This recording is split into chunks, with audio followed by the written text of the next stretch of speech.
In a lab, an egg yolk is injected with a mysterious green fluid. In just a second, an identical copy comes out of the first yolk. Meanwhile, on the Hollywood Walk of Fame, legendary celebrity Elizabeth finally gets her star. During the first year, fans gather around the star to show their love. But as time passes, people stop paying attention to it. Cracks appear, yet nobody fixes them. Now that she's middle-aged, it's harder for Elizabeth to get job offers, and she ends up as the host of an aerobics show. One day she discovers the women's bathroom is out of order, so she uses the men's. While she's inside a stall, the network's president Harvey comes in to relieve himself without interrupting his phone call. He keeps complaining about Elizabeth's age and how his show needs someone fresh and young. After he leaves, Elizabeth comes out and stares at herself in the mirror as she processes what she just heard. At lunch, Harvey fires Elizabeth, although he's super vague about it because he's only brave in private. On her way home, Elizabeth is distracted by seeing her billboard being taken down, and her car is hit by an incoming vehicle, causing a serious crash. Later at the hospital, the doctor tells her she doesn't have a single scratch, so she can go home. When he notices the date on the profile, he wishes her a happy birthday,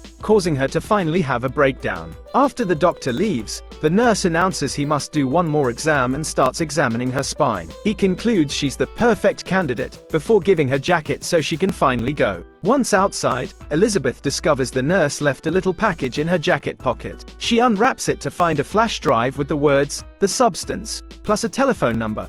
The paper also says, "It changed my life." At that moment, she's approached by Fred, who used to go to school with her. He says she's as beautiful as she was back then and gives her his number. At home, Elizabeth watches the contents of the flash drive, which is a video advertising something called The Substance. It provides the user with the experience of living as a younger and better version of themselves, switching between the young and old bodies every 7 days. Thinking it's a scam, Elizabeth throws the flash drive in the trash. That night, she goes to a bar and gets drunk alone. However, she quickly returns home and throws up because at her age, drinking doesn't come as easily. Feeling very frustrated, she throws a snow globe at a framed poster of her younger self. Afterward, she retrieves the flash drive and calls the number. A mysterious voice asks for her address and gives her one in return before hanging up. The next morning, she is upset to find an ad for a casting call in the newspaper saying they want the next Elizabeth for their show. After throwing the newspaper away, Elizabeth checks her mail and finds a black envelope containing just a card with the number 503. Then she goes to the address they gave her,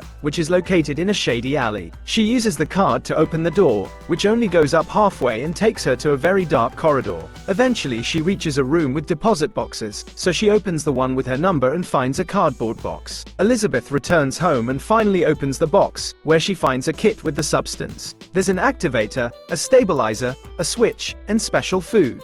The instructions explain she must activate only once, stabilize every day, change bodies every 7 days without exception, and remember she's one. After taking a look at her body in the bathroom, Elizabeth injects herself with the green liquid. For a few seconds nothing happens, until suddenly Elizabeth feels great pain and collapses on the floor. Her body rides for a while as her pupils duplicate and moving bulges appear on her back. Suddenly a giant slit opens her body and an entire human being comes out of her. Checking on the mirror, Elizabeth realizes she's now inside a much younger body. When taking a closer look, she can see the original green eyes hiding behind her new blue. After throwing up some of the green liquid, the new body closes up the slit in the old body and injects it with the special food packs. The following morning, the new Elizabeth hears a screeching noise and notices her nose is bleeding, which reminds her she must stabilize every day. Using the kit from the box, she takes spine fluid from the old body and injects it into the new one, which immediately stops the bleeding and gets rid of the noise. Afterward, the new body buys some nice clothes and goes to the audition, introducing herself as Sue. Harvey is very impressed by her and immediately hires her.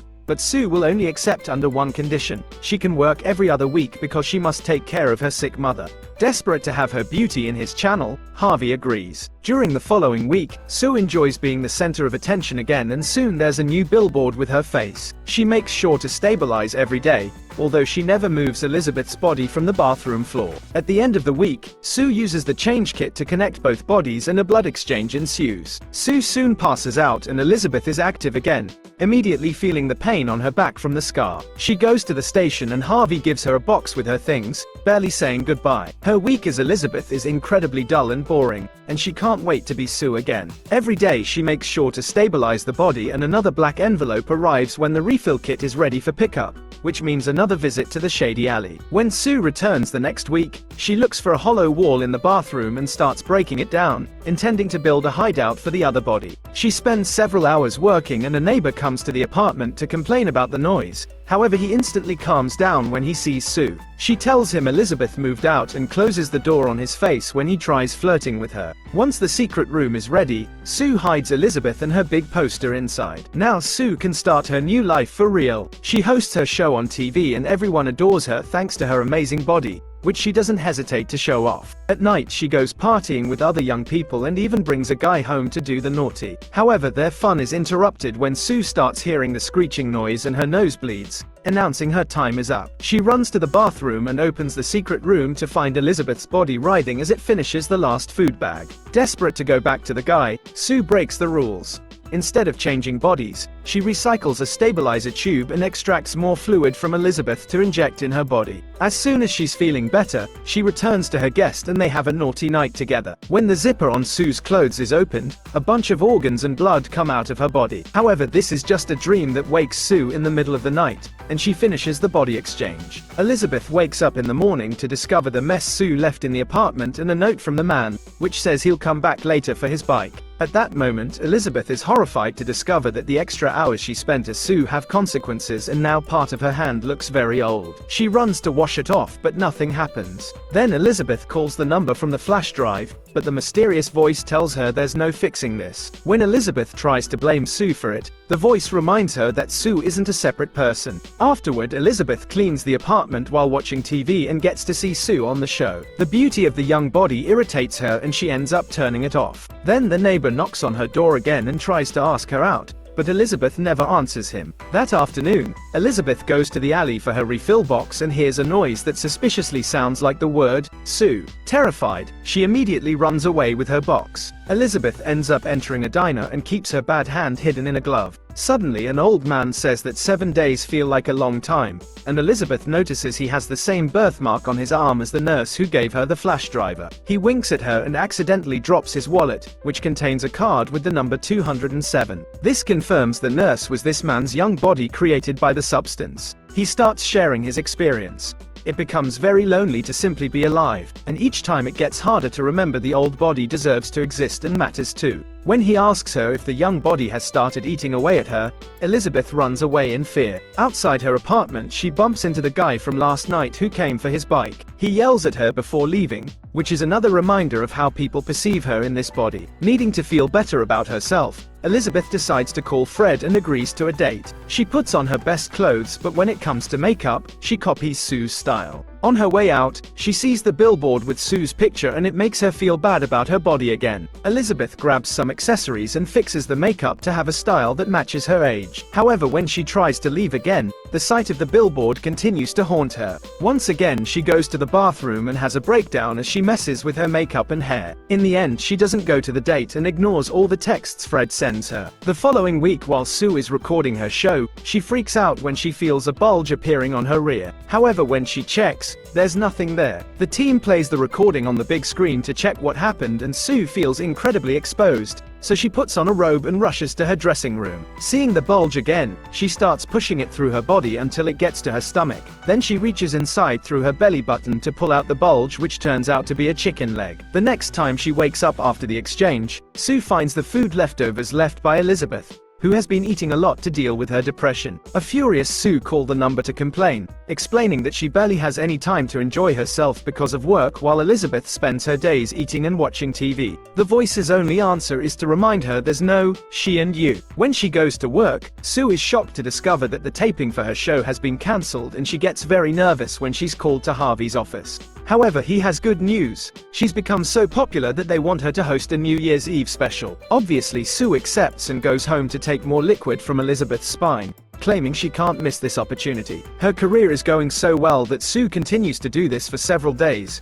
causing the hole on Elizabeth's back to get green and nasty. When Elizabeth finally comes back, she screams when she sees her body. It's very old and decrepit, and her legs can barely move. Elizabeth calls the number to complain about Sue again, and the voice offers to cancel the experience, which means Sue wouldn't come back. Remembering her new successful career, Elizabeth turns the offer down and keeps scolding herself for forgetting they're the same person. On the last night, Elizabeth tries to get up from her chair, but her leg won't cooperate, so she has to move it manually, which causes her a lot of pain. She grabs a recipe book and starts cooking great amounts of food while listening to Sue being interviewed on TV. Sue mocks the old show and Elizabeth, who furiously begins throwing food at the screen. She feels like the billboard is mocking her too, so she throws eggs at the window and covers it with newspaper. Before making the change, Elizabeth yells at herself in the mirror, trying to remind Sue to control herself. When Sue wakes up, she finds the apartment in a disgusting state and starts insulting Elizabeth. Hungry for revenge, she takes several needles of spine fluid to avoid changing again. 3 months later, Sue is still in control and there are ads for her New Year's Eve show on TV and the billboard. One night, Sue brings another man to the apartment, but she asks him to wait while she goes to the bathroom. The hidden room is filled with trash, yet Sue continues to extract fluid from Elizabeth without cleaning up. The injection wound is now infected and the liquid comes out looking dark and almost necrotic.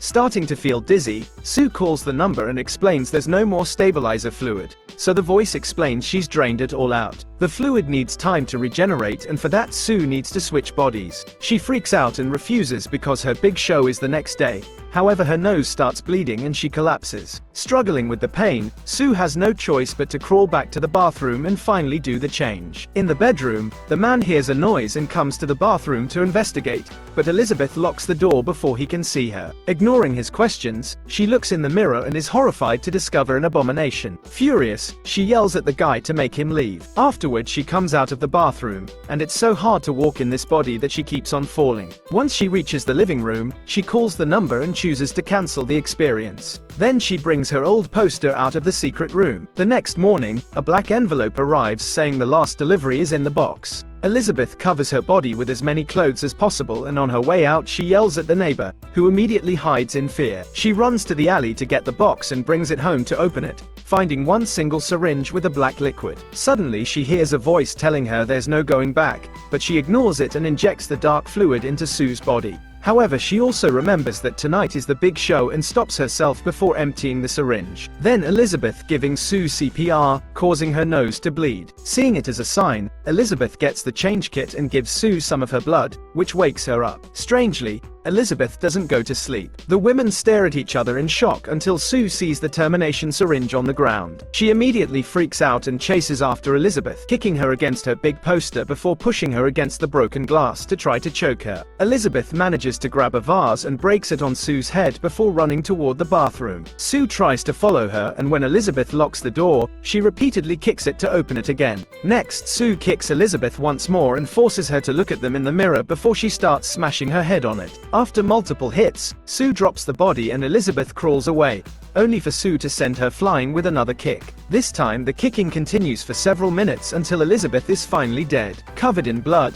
Sue realizes what she's done and breaks down in tears. But this doesn't stop her from remembering her show. That night, Sue goes to the TV station, and at the makeup chair, she starts coughing and hearing the screeching sound. She runs to the bathroom to spit in the sink and a tooth falls from her mouth. To test the state of her body, Sue pulls 2 more teeth and they easily come out as well, which leaves her spitting lots of blood. After washing up, she meets with Harvey and the shareholders and offers a closed-mouthed smile. Then she gets in the elevator and presses a button, only to discover her nails are coming off as well. At that moment, one of her ears lands right on her lap, but she has to play it cool because a man is entering the elevator too. Sue covers the hole in her head with her hand until the guy is gone. Afterwards, Sue leaves through the back door and runs back to her apartment, where she searches for the activator that was supposed to be used only once. Hoping she can make a new beautiful body, she injects herself with the green liquid and falls to the floor in pain as her back splits open. Once the process is done, Sue checks the new body on the mirror and is horrified to discover a disgusting deformed creature with Elizabeth's face on the back. This creature is Monster 𝐿, and after throwing up the green liquid, she puts on the show dress and jewelry.